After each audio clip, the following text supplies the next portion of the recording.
সত্য কথার ভাত নাই মারা খাওয়ার বয়স। এখন প্রশ্ন হইতে পারেন যে কি কারণে আমি এই কথাটা কইলাম।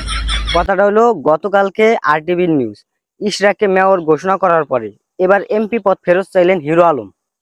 আর কোন মানুষটা হিরো আলম। কি কারণে হিরো আলম এমপি পদ ফেরত চাইছে? ইশরাক ঢাকায় মেয়র নির্বাচন করছে, ওই টাইমে ওই যে নানক আছে না আওয়ামী লীগের, নানক ইশরাকের লগে দুর্নীতি করে জিতছে। এই জন্য ইশরাক মামলা করছে আদালতে। আদালতে মামলা করার পরে এখন আদালত গতকালকে রায় দিছিল যে ইশরাককে মেয়র ঘোষণা করিয়া। এখন হিরো আলমও কিন্তু নির্বাচন করছিল ঢাকায়। ঢাকায় নির্বাচন করার পরে হিরো আলম মার খেয়েছে। ওখানে হিরো আলম দাবি করতেছে আমি তাহলে এমপি, যেহেতু এমপি পদ শূন্য হয়েছে, মেয়র পদ শূন্য হওয়ার কারণে ইশরাককে মেয়র বানাইছে আদালত। তো হিরো আলম তো উচিত দাবি করছে। এখন আপনাকে প্রশ্ন হতে পারে যে ইশরাক মেয়র হয়েছে আর হিরো আলম এমপি, আপনার সমস্যাটা কোথায়? আসলে ভাই সমস্যাটা আমার কোনো হানি না।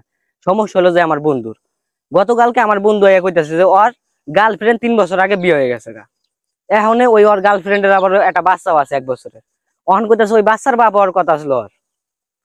ওখানে কইতাছে যে যেহেতু ওই বাচ্চার বাপ ওর কথা আসলো, তাহলে ওই বাচ্চার বাপ হয়।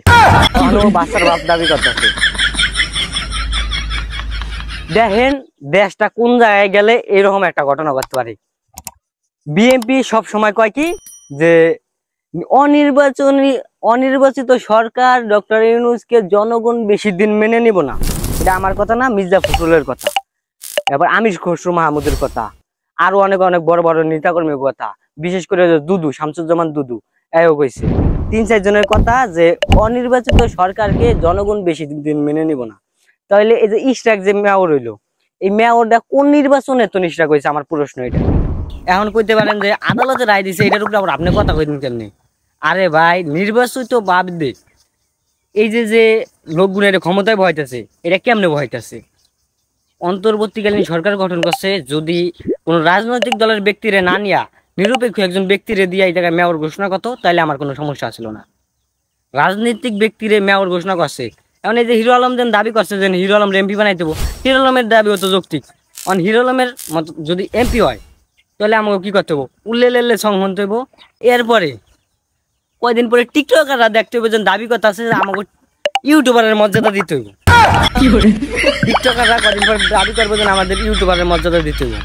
শুধু এই জায়গায় শেষ না, কেবল হলো যে অনৈতিকভাবে যার যার স্থান দখল করার সময় আইতেছে। কয়দিন পরে নাকি বিএনপি দাবি করে যেন চাঁদা দোকানে দোকানে যায় আনতে কষ্ট হয়, আমাকে চাঁদা তোলার জন্য লিগ্যাল পারমিশন দিতে হবে যাতে চাঁদা আমাকে অফিসে দেওয়া যায়। ভাই চিন্তা করে দেখেন, যেহেতু মেয়র পদ শূন্য হয়েছে, সরকার জরুরি অবস্থা জারি করে 3 মাসের মধ্যে নির্বাচন দিতে পারতো। যে 3 মাসের মধ্যে নির্বাচন হইব, ওই জায়গায় যার যার মানে স্বৈরাচার বিরোধী আন্দোলন যারা যারা করছে তারা নির্বাচনে অংশগ্রহণ করার পরে যে ভোটে বিজয় হইব সেই মেয়র, এটা করতে পারতো। এটা না করে কি করলো আদালত? ইশরাক হোসেনরে মেয়র ঘোষণা করে দিল। এখন অনেক বিএনপি নেতাকর্মীরা রাগ হইতে পারেন, আমার রাগ হয় কোনো কিছু আসা যায় না। বিবেক দিয়া ভাইবা দেখেন, আসলে এই যে মেয়র যেন হয়েছে, এই মেয়র কোন ক্ষমতায় হইলো? একটা রাজনৈতিক দলের নেতা, নিরপেক্ষ একজন লোক হইলে কোনো সমস্যা আসলে না। যেহেতু অন্তর্বর্তী সরকার নির্বাচন ব্যতীত একদম মনে করেন একটা গণ-অভ্যুত্থান পরবর্তী সময়ে দেশের হাল ধসে, ঠিক একইভাবে ঢাকায় একজন মেয়র অনেক দায়িত্ব এর উপর, একটা মেয়রের উপর, একটা এলাকা পরিচালনার জন্য, একটা কর্পোরেশন পরিচালনার জন্য, তার মানে একজন মেয়রের দরকার। তাহলে ওই জায়গায় হয় নিরপেক্ষ একজনকে দিত, কিন্তু নির্বাচিত একজনকে দিছে। তো এরপরে আরো একজন লোক আছে ভাই, এটা মনে তুন কইতাছি, মুফতি ফয়জুল করিমের ভাই রেজাউল করিম।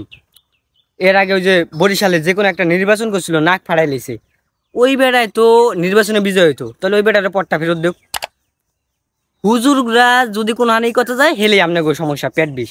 আর এই যে অনৈতিকভাবে নির্বাচনী কথা আছে হেয়াতে কোনোই নাই। নির্বাচন ব্যতীত যে ক্ষমতায় বইতেছে হেয়াতে সমস্যা নাই।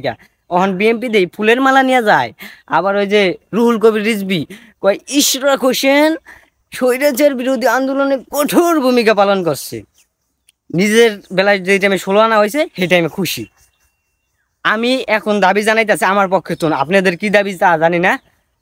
রেজাউল করিম রে এই মুহূর্তে আপনারা সবাই দাবি জানান যে তারে যেহেতু মারছে, নাক ফাড়াইছে, তার উপর আক্রমণ করিয়া তারে পরাজিত করছে, তার যে নির্বাচন করছিল ওই নির্বাচনের পথ তারা সসম্মানে ফিরিয়ে দিতে হবে। আর নয় ইশরাক হোসেন রে অবাঞ্ছিত ঘোষণা করে 3 মাসের মধ্যে জরুরি অবস্থা জারি করে নির্বাচন দিয়ে নির্বাচিত একজন লোককে ক্ষমতায় আনতে হবে।